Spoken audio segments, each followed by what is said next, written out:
आज हम करेंगे फिजिकल केमिस्ट्री का टॉपिक है गैसियस स्टेट के अंदर क्रांतिक स्थिरांकों की गणना।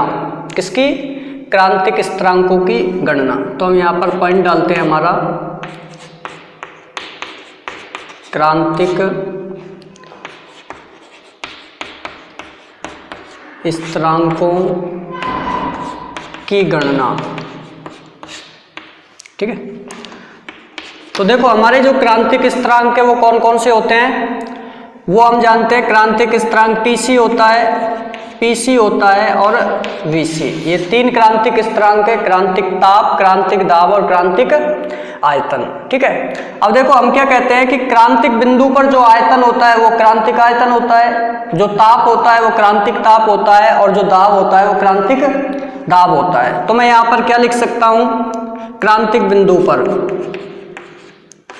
क्रांतिक बिंदु पर V is equal to VC, यानी आयतन को क्रांतिक आयतन कहेंगे कब? क्रांतिक बिंदु पर। ठीक है, अब या मैं इसको क्या लिखूं? V minus VC is equal to 0। इसको इधर ले आए तो माइनस VC हो गया 0। या मैं इसका क्या है क्यूब के रूप में लिख रहा हूं इसको, तो मैं क्या लिख रहा हूं यहाँ पे V माइनस VC का whole cube is equal to 0। अब इसको हमको क्या करना है? सॉल्व करना है। तो देखो इसको जब हम सॉल्व करेंगे, क्या करेंगे? सॉल्व। तो आपको एक समीकरण याद रखनी होगी यहाँ पे, जो V की त्रिघात समीकरण होती है। क्या होती है? V की त्रिघात समीकरण होती है। तो देखो मैं समीकरण यहाँ लिख देता हूँ उसको ऊपर, V cube minus B plus RT upon P V square plus A upon P into V, उसके बाद माइनस AB अपॉन P, और इसके आगे और है, मैं यहाँ नीचे लिख रहा हूँ उसको, minus RT is equal to 0, या RT अपॉन P ये होता है।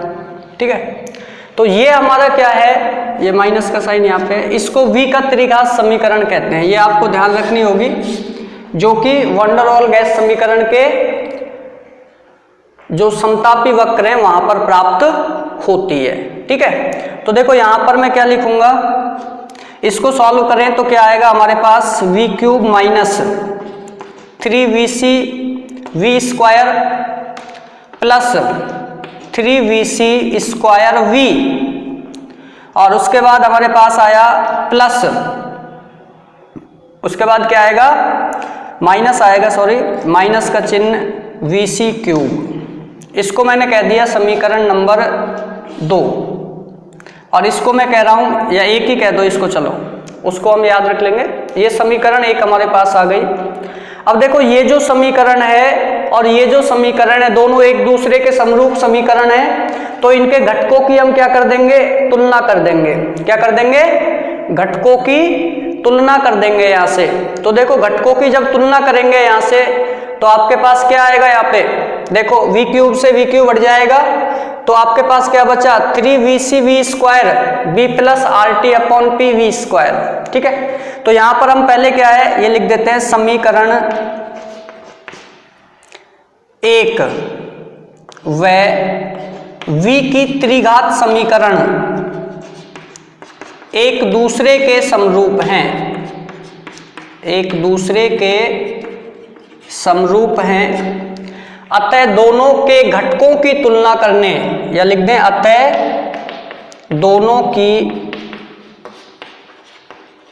तुलना करने तथा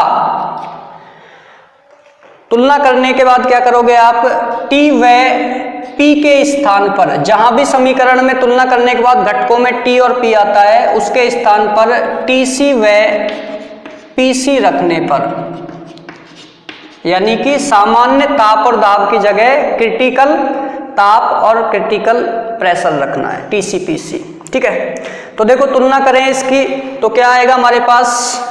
3VC इज इक्वल टू, उधर क्या है? B प्लस RTC, T की जगह TC करना है और P की जगह PC। ये समीकरण आ गया 2। क्या आ गया, समीकरण नंबर 2 आ गया हमारे पास। पहला इसको दिया था, दूसरा ये आ गया। अब देखो ये हमारे पास एक घटक की हमने तुलना कर दी।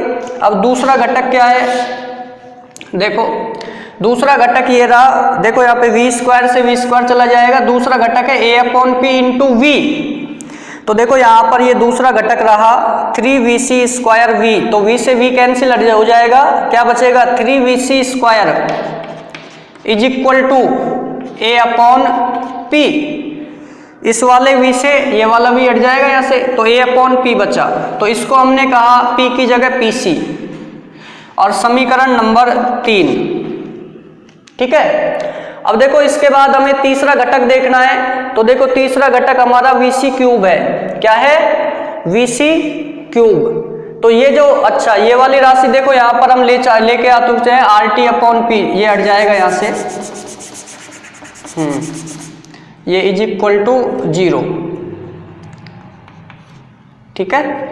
क्योंकि ये RT अपॉन पी हम यहाँ कॉमन ले आए, क्योंकि b v स्क्वायर और उधर क्या था RT upon P V square, तो उसको v स्क्वायर कॉमन ले लिया और दोनों को एक साथ बॉक्स में कर दिया, b plus RT upon P. तो अब क्या बच गया हमारे पास, vc इज इक्वल टू, और vc क्यूब है तो vc cube is equal to ab upon P, तो ab अपॉन pc, समीकरण नंबर 4, ठीक है। यहां तक हमने कर लिया। अब हमें क्या करना है, vc pc और tc निकालना है। तो देखो वो कैसे निकालेंगे, इसमें यहां पर चलो एक का यही निकाल देते हैं। अपन को क्या करना है, समीकरण 4 में 3 का भाग देना है। हम लिखेंगे समीकरण 4 में 3 का भाग देने पर, तो देखो जब भाग देंगे तो क्या आएगा हमारे पास, vc cube upon 3vc square, इसमें इसका भाग दिया, is equal to ab upon pc into, ये अपॉन में है तो इसकी क्या है ऊपर चली जाएगी, तो इसको उल्टा कर देंगे हम 3vc स्क्वायर के मान को pc upon a, pc upon a। तो देखो यहाँ पर a से a कट गया और pc से pc कट गया, तो क्या बचा ऊपर केवल b, और यहाँ क्यूब से स्क्वायर चला जाएगा, तो हमारे पास क्या बचेगा, vc इज इक्वल टू, या vc upon 3 is equal to b, या मैं इसको वज्र गुणा में इधर भेज दूं तो हमारे पास क्या आएगा, vc is equal to 3b। तो ये हमारे पास क्रांतिक आयतन के लिए सूत्र आ गया, गणना हो गई, जिसको मैं दे देता हूं समीकरण 5। क्लियर है। अब देखो ये करने के बाद आगे चलते हैं। इस समीकरण को मैं पुनः लिख देता हूं यहाँ पे, जो आया है अपना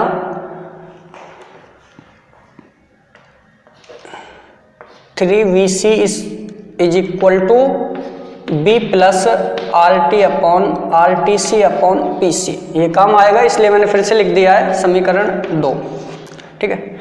अब देखो हमें क्या करना है, VC हमारे पास आ गया, तो हम इस VC का मान, क्रांतिक आयतन का मान क्या करेंगे, समीकरण 3 में रखेंगे। तो हम लिखेंगे यहाँ पे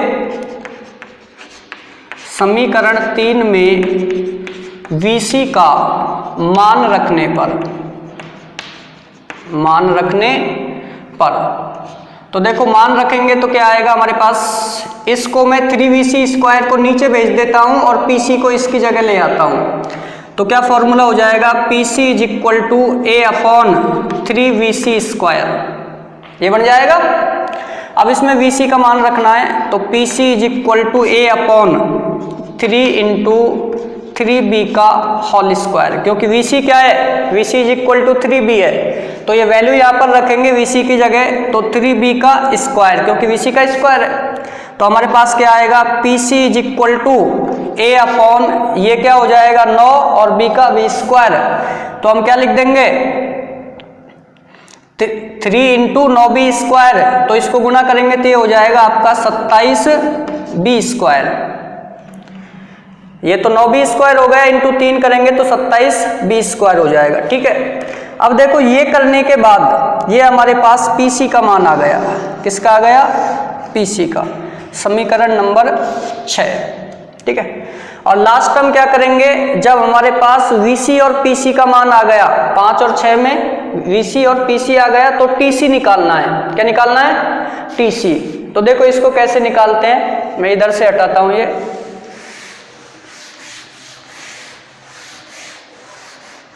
इस मान को रहने देते हैं VC वाले को, और इधर ये समीकरण। देखो अब हमें क्या करना है, समीकरण 5 व 6 से, समीकरण 5 व 6 से किस में मान रखें? 2 में, समीकरण 2 में। 6 से समीकरण 2 में किसका? VC व PC का मान रखने पर, मान रखने पर। तो देखो मान रखेंगे तो क्या आएगा हमारे पास, 3VC 3 इंटू 3B, VC की जगह 3B रखा, वो वैल्यू है समीकरण 5 में, is equal to B plus RTC as it is आएगा अपॉन PC कितना है, A अपॉन 27B स्क्वायर। तो देखो PC यहाँ अपॉन में आ रहा है तो इसको मैं उलट दूंगा तो A नीचे आ जाएगा इंटू 27B स्क्वायर ऊपर चला जाएगा। ठीक है, यही होगा। अब देखो ये होने के बाद ये क्या हो गया, 9B, इस B को मैं इधर ले आऊं तो -B is equal to RTC upon A into 27B square, ये होगा। अब देखो यहां से ये क्या रह जाएगा, 8B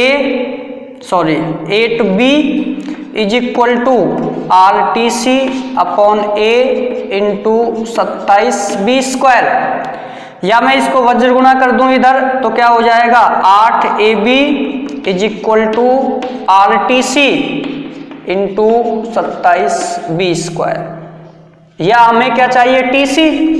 तो क्या फॉर्मूला बन जाएगा, TC is equal to 8AB upon क्या आ जाएगा ये, R इंटू 27B स्क्वायर।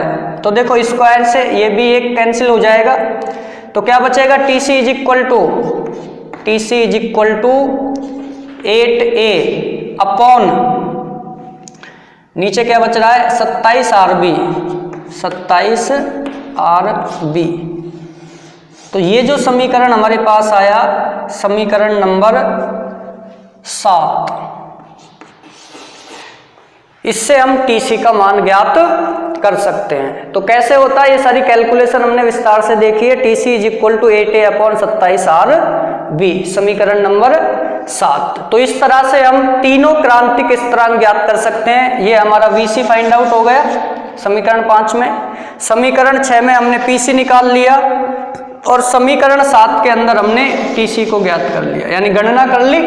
तो ये सूत्र आपके पास इस तरह आ जाते हैं जिन पर न्यूमेरिकल्स भी पूछता है।